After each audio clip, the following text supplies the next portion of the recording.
Hi everybody, I'm super excited to get back to you with my new ZBrush Speedsculpt video with, yes, one more Arcane character, I know, again, but this time I wanted to do something new for you. I know that many people sculpt Jinx or prefer maybe Vi, Caitlyn, some like Mel or Victor, but I wanted to do something more original. I decided to sculpt that guy that nobody ever sculpted on YouTube before, and I hope it will be fun to watch and that you guys will like it. I start with a classic sphere, no surprise here. Any guesses already who we are sculpting today? No? Just kidding, but to be honest, I think this character is pretty hard to guess anyway, so I will just drop the answer. Today we are making Step from Arcane. Still don't know who is it? No surprise, I didn't know his name too until I started looking for references. You might know him more as a fish guy. Well, at least that's how I googled him. So yeah, he's a side character and there is not much about his history or personality on the show, but I love the way he looks and that's already good enough to be fascinated for me. The Fortish team put enormous effort into literally every small detail so that even side characters can easily be a main hero in some other universe. In the show we will not see that many beast folk, so that makes Step even more unusual and interesting to make. I also enjoy making something that is not too popular. I am a Jinx fan. Yeah, I know, very original. But since mostly everyone is her fan, I still never ever sculpted her. That's actually also the reason I didn't pick Jinx as a cosplay hero this year. I knew this year the Comic-Con will be full of Jinxes, so I decided I don't want to be one of the many. I actually went with the Ubel from Freerun and ended up being one of a kind instead. Sounds so much more fun to me. So, upsides of creating a less known side character is being original.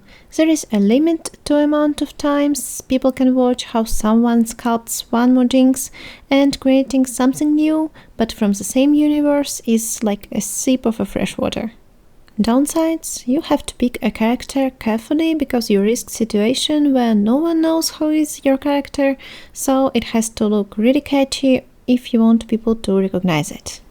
One more downside is looking for references. I gave up googling some time ago and just look for images on Pinterest. Since it gives so many varieties of the same image, I love it. But if the character is not popular, the references could be really limited, and so from time to time I end up using that crazy stuff some people made up. Sculpting this guy is also a bit of a comeback for me, since I haven't really sculpted much in like 3 months or so. Please don't judge me. I usually try to practice a lot, or at least a little bit, but regularly, but past few months were really crazy with all the ups and downs. Everything started with my hand being broken, not in one, but in 2 places.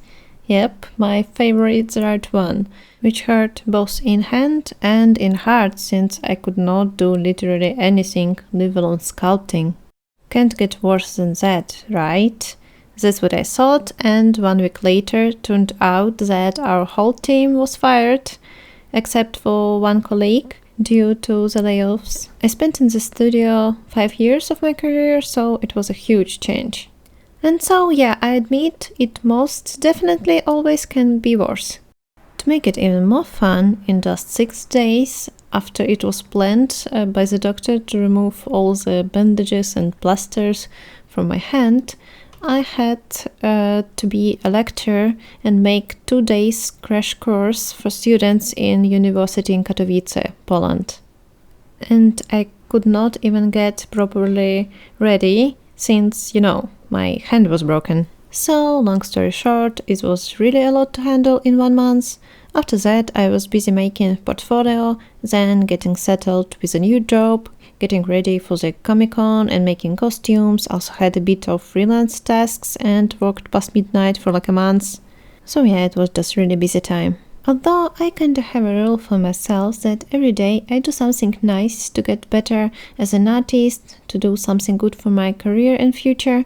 But most of the time I was studying theory or making videos, recording, etc. so I'm super happy to get back to the sculpting and hope to do it more often. And one more Arcane character sounded like a perfect coming back for me. I was gonna make him with only one render version with a head, but I also like how unusual Step's ears are, the flipper, the hair and all other details that head covered. So I actually decided to go with two versions and make two renders, one with head and one without head. I was trying to pursue myself and make head in ZBrush too, but I just really love polygonal modeling in Blender, so I went there. It's a really simple head, but if you guys will be curious how I made it, I will post the process on YouTube as well. And since I told you guys pretty much everything I wanted to, I will just put some music on so you can keep watching the rest in peace, you know? But don't die. You got the joke, huh? Rest in peace.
So pretty much this is the full process. As always, I really hope you guys enjoyed it.